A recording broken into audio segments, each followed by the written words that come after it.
But we find ourselves in these situations all the time where somebody's not liking us, or we're afraid they're not going to like us, and maybe for some of us, we love it when they don't like us. Maybe sometimes it's when they like us that we feel like, uh-oh, we're in trouble. Or we're not being taken as serious, or we're not credible, or we're losing, we're about to be found out as not being able to bring about the outcome that, and then we're going to have our whole competence question. The mind begins to move. And it often moves into these attractive nuisances. What are some of the places that you all recognize? Anger. Anybody here recognize anger as a place we tend to go to? Anybody ever stay there a little bit longer than you'd like to? What's so attractive about this place? It's a nuisance, right? To put it mildly. Where else? What other places do you recognize? Procrastination. Procrastination. Anybody here tend to procrastinate? Again and again and again? We go there over and over. Why? What is it about this mind and its distractedness? Because this is what we're going to be talking about as being a core reason why we move into these places. Anger while sitting at a table negotiating with somebody. Anger while sitting at the dinner table. Perhaps negotiating without even being aware of it about something else. What other places are familiar? Vulnerability. Anybody ever feel vulnerable? It's not a place that we like to, and yet guess what? I don't mean to break it to you, but that's probably all we are. Constantly vulnerable. You know what's going to happen in the next moment? Anything. Anything can happen.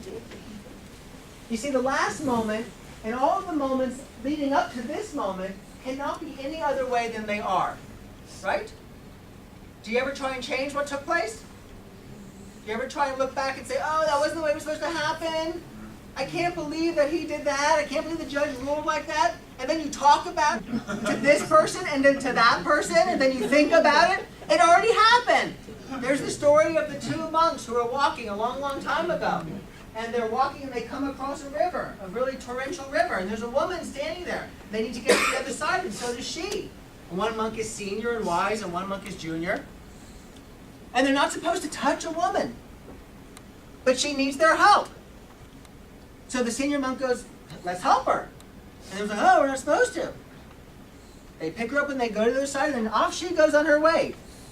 And the two of them continue walking for hours and hours and hours, and then it's the next day. And the younger monk says to the older one, I just can't believe it. I can't believe we did that. Why did we carry her? We're not supposed to carry her. And the senior monk says, you're still carrying her. What do we still carry? And it weighs us down. You think that young monk was enjoying the scenery? No, it was all lost to him. He was caught up in the guilt or the regret or the doubt or the whatever. These places over here that we go to. But he wasn't aware he was going there.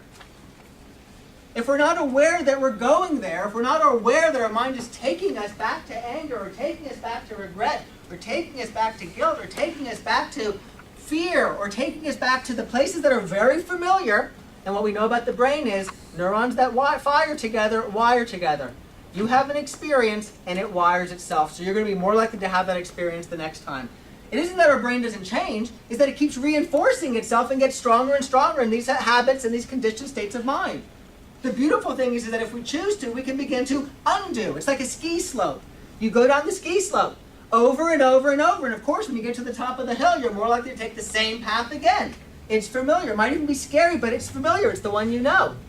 How do you stop? Take a different path.